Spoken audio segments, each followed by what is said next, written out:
계시록 14장 4절 5절 말씀을 봅니다. 계시록 14장 4절 이 사람들은 여자로 더불어 더럽히지 아니하고 정절이 있는 자라 어린 양이 어디로 가든지 인도하든지 따라가는 자며 사람 가운데서 구속함을 받아 처음 익은 열매로 하나님과 어린 양에게 속한 자들이니 그 입에 거짓말이 없고 흠이 없는 자들이더라. 지난주에 이 14만 시온산의 어린 양과 함께 선 14만 4천이 정절이 있는 자여 인도하는 대로 따라가는 자라는 부분을 우리가 확인했습니다. 오늘 그 세 번째로 구속을 받아 처음 익은 열매로 하나님과 어린 양에게 속한 자들이라 하는 부분을 생각합니다. 이 처음 익은 열매라 하는 이 표현 때문에 이 14만 4천은 특별한 그룹이라 하는 주장을 피력하는 자들이 혹 있습니다. 그러니까 여러분 한참 성령 은사 문제로 한국교회가 시끄러울 때도 보면 구원은 받지만 급이 다르다 그러는 사람이 있었죠.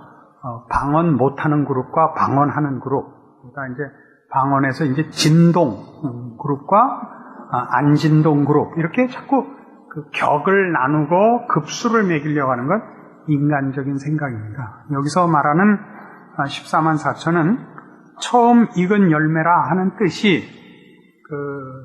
먼저 된 자, 그러니까 선착순의 앞장선 자, 서열상 앞선자라는 개념이 아닙니다. 예레미야 2장 3절 말씀에 가봅니다. 구약성경 1051페이지 예레미야 2장 3절 그때의 이스라엘은 나 여호와의 성물 곧 나의 소산 중 처음 열매가 되었나니 그를 삼키는 자는 다 벌을 받아 재앙을 만났으리라. 여호와의 말이니라. 그러니까 여기서 말하는 처음 열매라는 것은 성물, 구별된 것을 말하는 의미의 뜻으로서 처음 익은 열매라고 하는 것이지 서열을 따지는 처음이 아닙니다. 그것은 출애굽기 19장에 가면 좀 더 이해하기 편한 말씀으로 나옵니다. 구약성경 111페이지 출애굽기 19장 5절 세계가 다 내게 속하였나니 너희가 내 말을 잘 듣고 내 언약을 지키면 너희는 열국 중에서 내 소유가 되겠고 너희가 내게 대하여 제사장 나라가 되며 거룩한 백성이 되리라. 너는 이 말을 이스라엘 자손에게 고할지니라. 여기서 열국 중에서 내 소유가 된다, 제사장 나라가 되고 거룩한 백성이 된다. 이건 다 같은 의미의 다른 표현을 쓰고 있는 것입니다. 거룩하다는 것은 성경에서는 도덕성에 관한 것보다 우선해서 하나님께 속한 것이라는 의미입니다. 하나님께 속했다는 것은 다른 인간적이거나 자연적인 것과의 구별을 말하는 겁니다. 거룩하다는 표현이 거기서 너희는 열국 중에서 내 소유가 되겠 겁니다. 소유란 그냥 재산을 의미하는 것이 아니라 따로 떼어놓은 값진 재산이라는 뜻입니다. 여기 말하는 이 내 소유는 그러니까 보물이라는 뜻입니다. 그러니까 처음 익은 열매라는 것은 원래 열매는 처음 것이 제일 튼실하고 내용이 좋거든요. 그러니까 이렇게 구별됐다, 하나님께 속했다는 의미의 처음 익은이라는 의미이지 서열을 나타내고 있지 않다, 계급을 나타내고 있지 않다 이겁니다. 그러니까 지금 살펴본 바와 같이 이 14만 4천은 정절이 있는 자였죠. 우상을 따라가거나 죄악을 따라가지 않고 하나님만 믿은 자들이요, 어린 양의 인도함을 그대로 순종한 믿음의 사람들이요, 그리고 하나님께 속한 거룩한 자들이라. 이렇게 14만 4천을 소개하고 있습니다. 또는 묘사하고 있습니다. 이것을 5절에서 이제 이렇게 두 내용으로 다시 다시 한 번 더 종합을 합니다. 그 입에 거짓말이 없고 흠이 없는 자들이더라. 이렇게 합니다. 거짓말이 없다. 이것도 윤리적, 도덕적 차원의 얘기가 아니고 계시록 16장에 가시면 13절 또 내가 보매 개구리 같은 새 더러운 영이 용의 입과 짐승의 입과 거짓 선지자의 입에서 나온다 이렇게 되어 있죠. 이 새 더러운 영이 용의 입과 짐승의 입과 거짓 선지자의 입에서 나옵니다. 이 용은 사단이고 짐승과 거짓 선지자는 용의 사단의 대행자들 아니었습니까? 저들이 하는 말이 다 거짓말인 것입니다. 더러운 말이요 거짓말입니다. 그러니까 이 14장에서 말하는 그 입에 거짓말이 없다라는 것은 우상 숭배의 거짓과 타협하지 않은 자들의 개념에서 거짓말하지 않은 자입니다. 거짓말을 우리가 윤리적으로 도덕적으로 생각할 때는 이 굉장히 한국 교회가 예전에 이 문제로 많이들 어려움을 겪었습니다. 언젠가도 한번 소개한 것 같이 6.25 때 국군 3명이 어떤 시골 교회당으로 도망을 왔는데 목사님이 달하게 감춰줬습니다. 인민군이 얼마 있다 뒤쫓아와서 목사 동무 여기 국방군 3명 도망온 거 여기 감춰뒀습니까? 안 감췄습니까? 그러니까 목사님이 발을 구르면서 안 감췄다고 했습니다. 그러자 그러면 당신은 하나님을 믿는 목사니 하나님의 이름을 걸고 맹세를 하시오. 그래서 발을 구르며 맹세를 했습니다. 발을 굴렀다는 뜻을 아시죠? 나중에 인민군들이 물러난 후에 국군 셋이 나와서 목사님 우리 목숨을 구해준 건 고맙지만 거짓말을 했으니 어떻게 하면 좋습니까? 목사님 내가 이 마루에 숨기지 않았다고 맹세를 했노라. 발을 구르면서 마루에 감추지 않았다고 내가 맹세를 했노라. 이렇게 옛날에는 거짓말이라는 의미를 이렇게 아주 편협하게 그리고 우리 세상적인 윤리로서 자꾸 이해를 했단 말이죠.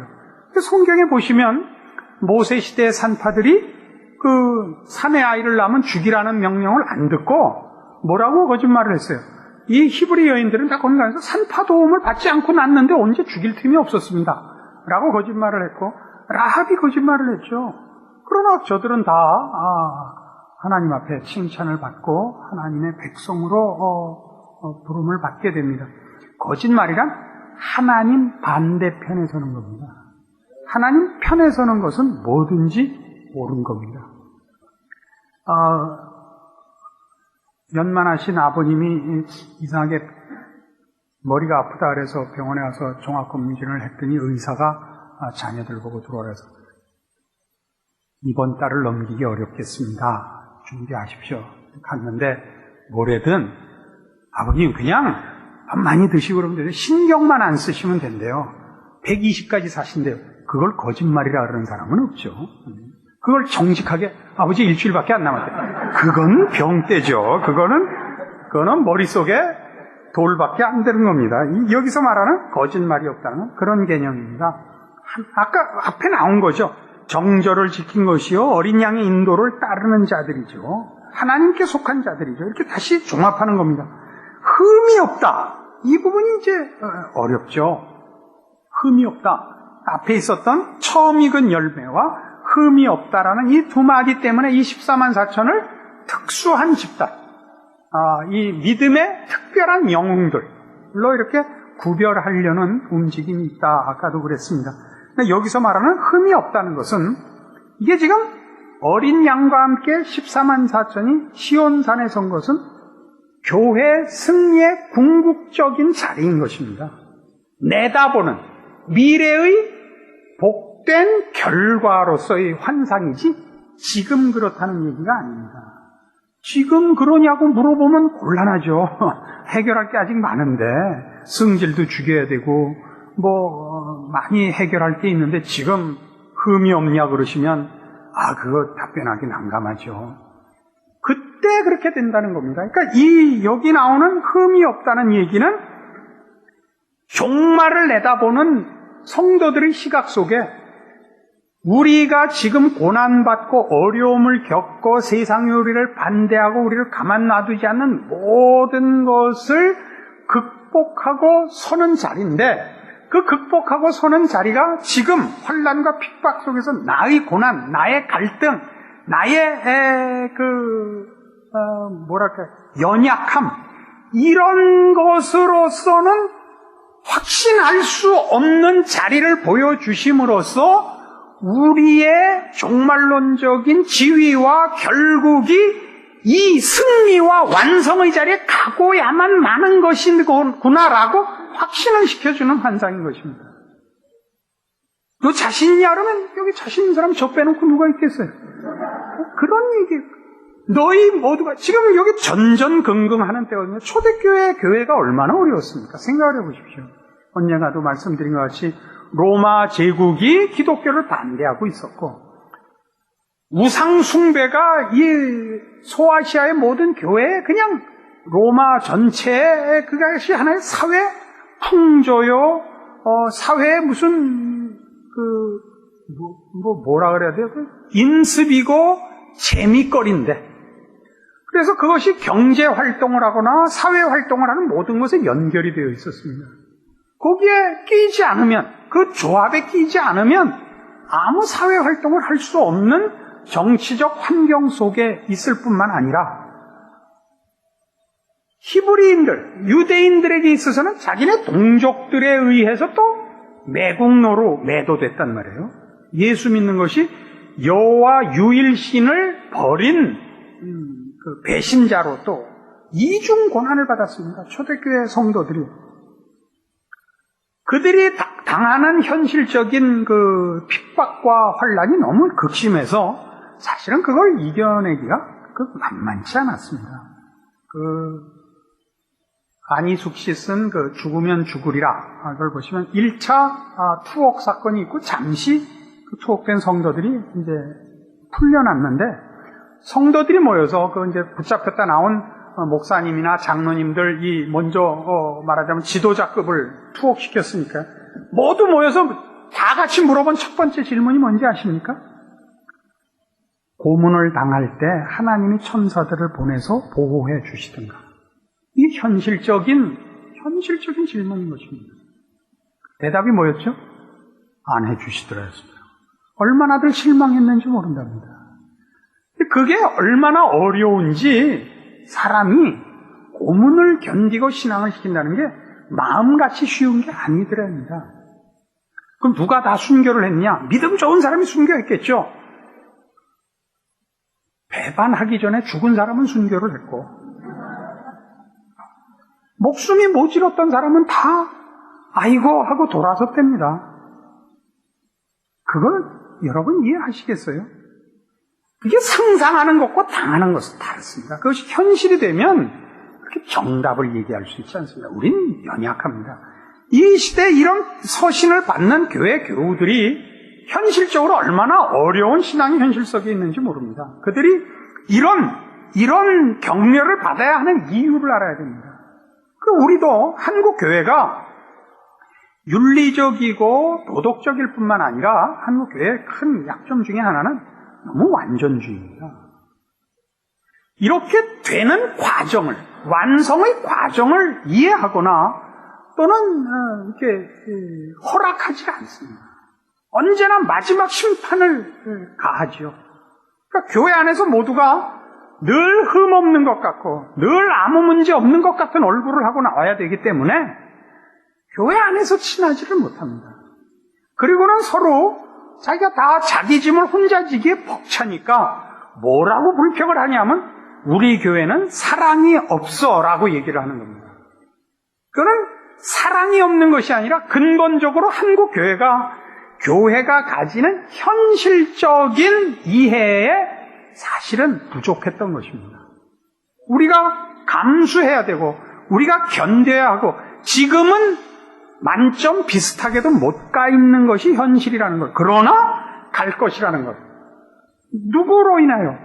우리를 부르신 하나님으로 인하여. 우리 고린도전서 15장에서 그랬죠. 그리스도 예수로 말미암아 이김을 주시는 하나님 아버지. 그랬다고 기억하시죠.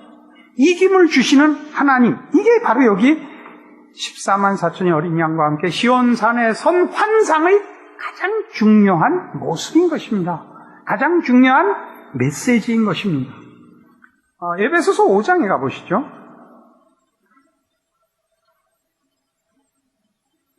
자, 에베소서 5장 22절. 아내들이여 자기 남편에게 복종하기를 주께 하듯 하라. 이는 남편이 아내의 머리됨이 그리스도께서 교회의 머리됨과 같으니 그가 친히 몸의 구주시니라. 그러나 교회가 그리스도에게 하듯 아내들도 범사에 그 남편에게 복종할지니라. 남편들 아내 사랑하기를 그리스도께서 교회를 사랑하시고 위하여 자신을 주심같이 하라. 이는 곧 물로 씻어 말씀으로 깨끗하게 해서 거룩하게 하시고 자기 앞에 영광스러운 교회를 세우사 티나 주름 잡힌 것이나 이런 것들이 없이 거룩하고 흠이 없게 하려 하십니다. 그러니까 교회를 세우신 이유가 뭐예요? 십자가로 구원을 했지만 십자가로 인한 구원은 어린아이가 출생하는 것과 같다고요. 이제 십자가 다음에 예수님께서 보라 내가 세상 끝날까지 너희와 항상 함께 있을지니라 라는 마태복음 28장의 약속은 뭐예요? 교회라고요. 그가 우리의 머리가 되시고 우리를 그의 몸으로 불러. 머리와 몸이 어떻게 분리되어 있겠어요?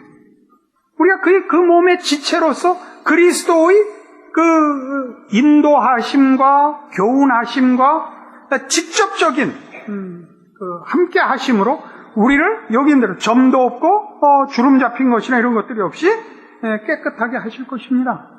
그러니까 그 과정은 뭐예요? 시행착오죠. 깨끗해지는 과정은 아직 완성되지 않은 것이죠. 이것을 뭐에다가 이렇게 얘기하죠? 부부가 그렇다는 거죠. 부부가. 완성된 사람끼리 만나서 하는 결혼이 있나요? 없죠.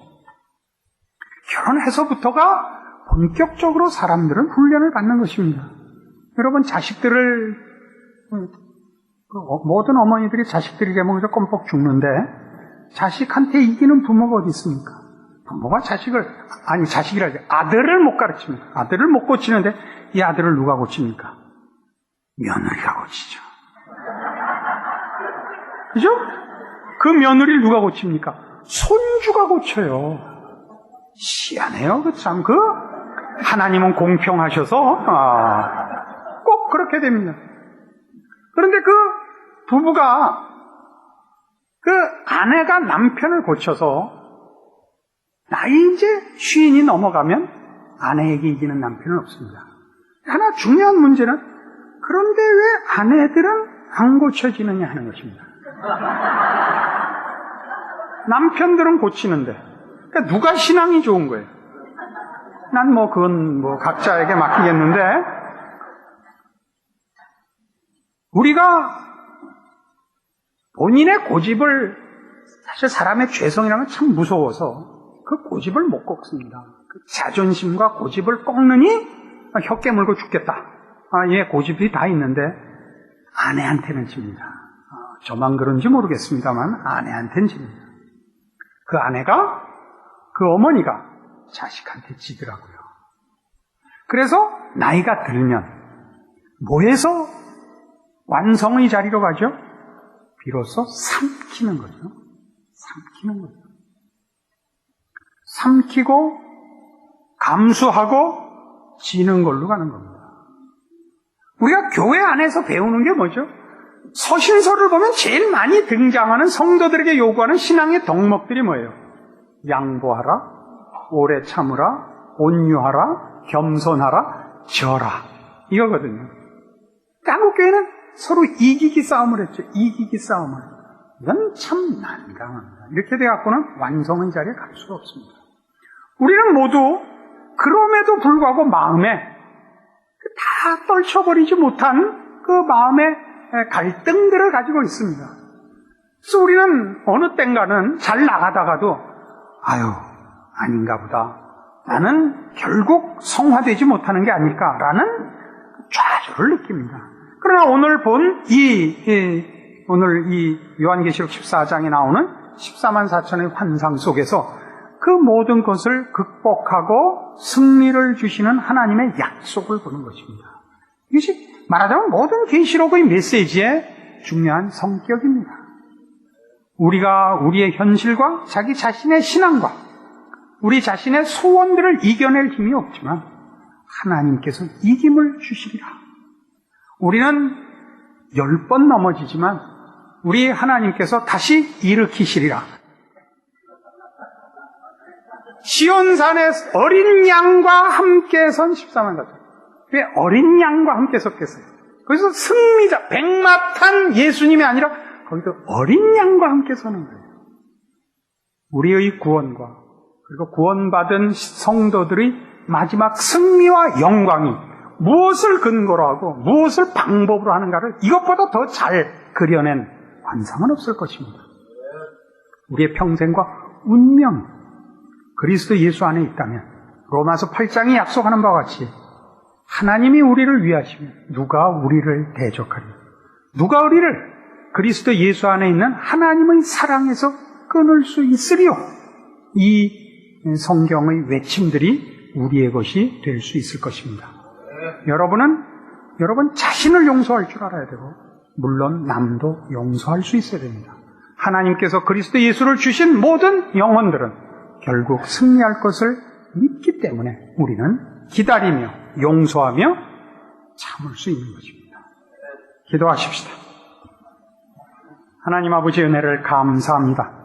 하나님께서 그리스도 예수 안에서 우리를 자녀 삼으십니다. 그리스도 예수 안에서 우리에게 승리를 주시는 것을 확인합니다. 어린 양 예수와 함께 시온산에 설 14만 4천이 우리의 모습입니다. 우리는 못나고 아직도 모자라고 아직도 멀리 떨어져 있지만 그러나 우리 주 예수 그리스도를 아끼지 아니하시고 우리에게 주신 우리 아버지께서 우리의 못난 것과 미련한 것과 연약한 것과 게으름에도 불구하고 우리에게 승리를 주실 것을 믿사오며 그 믿음 안에서 우리는 다시 희망을 가지고 넘어진 자리에서 일어나며 또 넘어지면 또 다시 일어나는 믿음을 가집니다. 우리가 가지는 믿음과 소망이 헛되지 않은 것을 오늘 말씀을 통하여 확인하오며 그리스도 예수 안에서의 우리의 운명과 우리의 복된 것과 그리스도의 자녀로서의 삶을 주 앞에 바치며 다시 한번 헌신과 신실한 믿음의 고백을 주 앞에 드리나이다. 주께서 받으시고 주의 말씀을 주신 주의 은혜가 우리의 생을 하나님의 자녀답게 붙들고 승리케 하여 주시옵소서. 예수님 이름으로 기도합니다. 아멘.